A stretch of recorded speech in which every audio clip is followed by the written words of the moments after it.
ನೋಡಿ ಈಗ ಒಂದು ಸ್ವಲ್ಪ ನೆಲ್ಲಿಕಾಯಿ ಉಳಿದಿದ್ದು ಮನೆಯೊಳಗೆ ಒಂದು 5 ಉಳಿದಾವೆ. ಇವು ಇನ್ನೊಂದು ಸ್ವಲ್ಪ ತರಿಸ್ಬೇಕಾಗಿತ್ತು, ಅದು ಸಿಕ್ಕಿಲ್ಲ ನನಗೆ. ಈಗ ಏನು ಮಾಡಬೇಕಂದ್ರೆ ಇವನ್ನ ಚೆನ್ನಾಗಿ ತೊಳೆದಿದ್ದೀನಿ, ಉಪ್ಪು ಮತ್ತು ಅರಿಶಿನ ಪುಡಿ ಹಾಕಿ.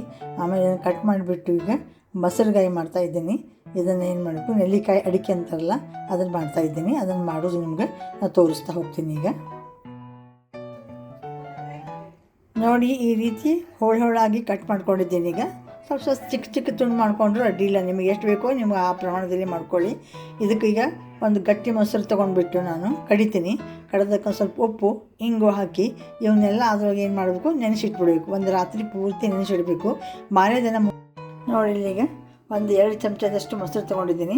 ಇದಕ್ಕೆ ಉಪ್ಪು ಹಾಕಿದ್ದೀನಿ, ನಾನು ಪಿಂಕ್ ಸಾಲ್ಟ್ ಹಾಕಿದ್ದೀನಿ. ಇದಕ್ಕೆ ನೀವು ಬೇಕಾದ್ರೆ ಕಾಲ ನಮಕನ್ನು ಹಾಕ್ಬೋದು ಇದಕ್ಕೆ. ಆಮೇಲೆ ಸ್ವಲ್ಪ ಜಾಸ್ತಿ ಪ್ರಮಾಣದಲ್ಲಿ ಹಿಂಗೆ ಹಾಕಬೇಕು. ಹಾಕಿ ಹಿಂಗಿನ ಪುಡಿ ಹಾಕಿಬಿಟ್ಟು ಚೆನ್ನಾಗಿ ಏನು ಮಾಡಬೇಕು, ಮಿಕ್ಸ್ ಮಾಡ್ಕೋಬೇಕು. ಈಗ ಚೆನ್ನಾಗಿ ಮಿಕ್ಸ್ ಮಾಡಬೇಕು. ಮಿಕ್ಸ್ ಮಾಡಿ ಇವತ್ತೇನು ಮಾಡಬಾರ್ದು, ಮುಚ್ಚಿಟ್ಬಿಡಬೇಕು. ಇಡೀ ರಾತ್ರಿ ಇದು ನೆನ್ಕೋಬೇಕು ಇದರಲ್ಲಿ. ಆಮೇಲೆ ಮಾರ್ನಿಂಗ್ ದಿನ ಮುಂಜಾನೆ ಎದ್ದು ಮಾತ್ರ ಇದನ್ನು ತೆಗೆದು ಒಂದು ತಟ್ಟೆಯಲ್ಲೋ ಎದಕ್ಕೋ ಹಾಕಿ ಬಿಸಿಲಾಗಿಟ್ಟು ಒಣಗಿಸ್ಬೇಕು.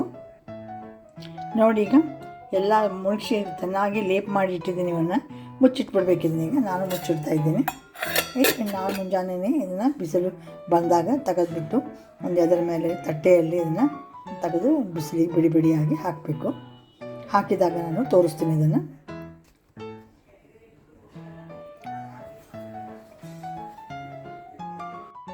ನೋಡಿ ಈಗ ನೆಲ್ಲಿಕಾಯಿ ಅಡಿಕೆ ಮಾಡ್ತಾಯಿದ್ನಲ್ಲ, ನಿನ್ನೆ ರಾತ್ರಿ ಮೊಸರಾಗಿ ಹಾಕಿಟ್ಟಿದ್ದೆ ನಾನು. ಅದನ್ನು ಇವತ್ತು ತೆಗೆದು ಈಗ ಈ ರೀತಿ ಆರಾಕಿದ್ದೀನಿ ತಾಟ್ನಲ್ಲಿ ಒಂದು. ಇದನ್ನೇನು ಮಾಡಬೇಕು, ನಮ್ಮ ಮನೆಯಲ್ಲಿ ಬಾಲ್ಕನಿಯಲ್ಲಿ ಬಿಸಿಲು ಬರ್ತದೆ, ಅಲ್ಲಿ ಇಡ್ತೀನಿ ಅನಿಸ್ತದೆ. ಇಟ್ಟು ನಿಮಗೆ ತೋರಿಸ್ತಾ ಇದ್ದೀನಿ. ನೋಡಿ ಇಲ್ಲಿ ಇಟ್ಟಿದ್ದೀನಿ, ಈಗ ಬಾಲ್ಕನಿಯಲ್ಲಿ ಇಟ್ಟಿದ್ದೀನಿ. ಒಳ್ಳೆ ಬಿಸಿಲು ಬರ್ತಾಯಿದೆ. ಈ ರೀತಿ ನೀವು ಮಾಡ್ಕೊಂಡು ನೋಡಿ. ಚಲೋ ಅನಿಸಿ ನನಗೊಂದು ಲೈಕ್ ಮಾಡಿ, ಶೇರ್ ಮಾಡಿ, ಕಮೆಂಟ್ ಮಾಡಿ. ಇವು ಆರಲಿಕ್ಕೆ ಪೂರ್ತಿ ಒಂದು ವಾರ ಆದರೂ ಬೇಕಿದೆ ಪೂರ್ತಿ ಆಗಲಿಕ್ಕೆ. ಆಗಿನ ಮತ್ತೊಮ್ಮೆ ತೋರಿಸ್ತಾ